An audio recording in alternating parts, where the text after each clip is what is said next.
Hi hello வணக்கம். இது உங்கள் சிவி ஜோன். சொல்லுங்கள், எப்படி இருக்கீங்க? இப்போ பார்த்தீங்கன்னா லைவில் வந்துட்டு நிறைய சம்பவங்கள்லாம் போயிட்டுருக்கு. இந்த டெய்லி டாஸ்க் மாதிரி ஒரு விஷயம் கொடுத்துருக்காங்க. ப்ரொமோலே நீங்கள் பார்த்துருப்பீங்க. அதில் வந்துட்டு டிஜிஎஸ் மேலே உங்களுக்கு என்னென்ன பிரச்சனைகள் இருக்குதுன்னு சொல்லுங்கள், அதை நாங்கள் சரி பண்ணிக்கிறோன்னு சொல்லிட்டு மஞ்சரி சொல்லியிருப்பாங்க. ஒன் பை ஒன்னாக ஒருத்தராக வந்து சொன்னாங்க.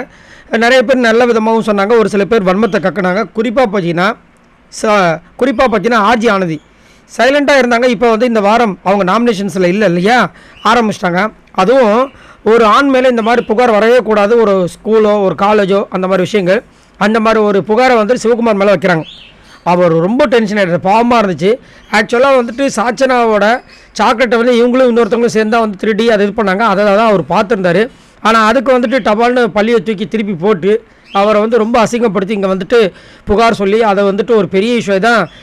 நம்ம சிவகுமாருக்கும் தீபக்கும் ஒரு சண்டை பெருசாக முட்டியிருக்கோம். அந்த வீடியோ இப்போ தான் லாஸ்ட் அப்லோட் பண்ண பாருங்கள். சரி, இதில் பார்த்தீங்கன்னா அவங்க என்ன புகார் சொல்கிறாங்கன்னா, நைட்டு தூங்குனதுக்கப்புறமா அவர் வந்துட்டு அப்படியே எட்டி பார்க்குறாரு ஹாஸ்டலை. எவ்வளோ கொடுமையாக இருப்பாங்க. ஸ்கூல் டாஸ்க் மாதிரியா இருக்குது.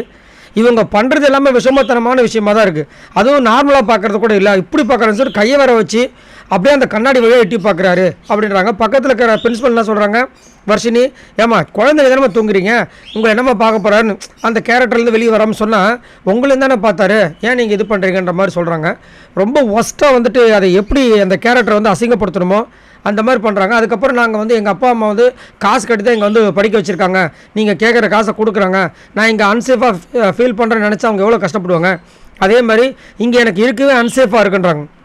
இதெல்லாம் எவ்வளோ பெரிய வார்த்தை பாருங்கள். இங்கே இருக்குது எனக்கு அன்சேஃபாக இருக்குது அப்படின்னு நான் போய்ட்டு பிரின்சிபல்களை சொன்னால் அவங்க ஜாலியாக வந்துட்டு நான் சாரி சொல்கிறேன் அப்படின்றாங்க. இதில் என்ன இருக்குது, அவரை வந்து ஏதாவது பண்ண வேண்டாமா அப்படின்றாங்க. அதுக்கப்புறம் இப்போ இவர் கலாய்க்கிறாங்க அருண்கிட்ட வந்துட்டு. அருண் வந்து எப்போ பார்த்தாலும் இவங்களே வந்து சந்தேகப்படுறாராம், திருடினது நீ தானே அப்படின்ட்டு. ஏன்னா அவங்களுக்கு கொடுக்கப்பட்ட பாத்திரம் அந்த மாதிரி. அதுக்கு இவங்க சொல்கிறாங்க, கொஞ்ச நேரத்துக்கு முன்னாடி ரயான் வந்து அந்த மாதிரி தப்பு பண்ணியிருந்தான், அவனை திருடன்னு சொன்னாங்க, நீ பண்ணல விட்டுரு அப்படின்னு அவர் சொல்கிறாரு. அப்போது நீங்கள் லூஸு, நீங்கள் ஒரு சரியான லூஸு அப்படின்னு நான் சொன்னால் நீங்கள் வந்து நான் லூஸு கிடையாதுன்னு சொல்லிட்டு விட்டுருவீங்களா, எங்களை வந்து திட்டுவீங்களா அப்படின்றாங்க. எவ்வளோ காண்டு பாருங்கள். நீங்கள் லூஸுன்னு அதுவும் எப்படி ஒரு ஸ்டூடெண்ட் வந்துட்டு ஒரு சாரை வந்து இந்த மாதிரி தான் பேசுவாங்க. அத்தைன்னு விஷம், அப்படியே உடம்பு பூரா விஷம் தான் இந்த அம்மாவுக்கு. அதனால தான் இந்த அம்மா வந்து போன வாரம் போக வேண்டியது ஹார்ட் சீட்டில் வச்சு உள்ள அமிச்சாங்க. இந்த வாரம் வந்துட்டு இந்த வைல்ட் கார்டர் என்ட்ரியால் தப்பிச்சுட்டு இந்த மாதிரி வந்துட்டு அக்கபோர் பண்ணிகிட்ருக்காங்க. சரி, நீங்கள் உங்களோட கருத்து சொல்லுங்கள். ஆர்யானந்தி வந்துட்டு ஒரு நல்ல டஃப்பான ஒரு பிளேயர் தான், இல்லைன்னு சொல்லலாம். ஆனால் இந்த மாதிரி வந்துட்டு அடுத்தவங்களோட கேரக்டர் அசாசினேட் பண்ணுற மாதிரி பண்ணுற விஷயங்கள் ரொம்ப தவறானது, கட்டிக்கத்தக்கது. உங்களோட கமெண்ட்ஸை சொல்லுங்கள். பாய் நண்பர்களே.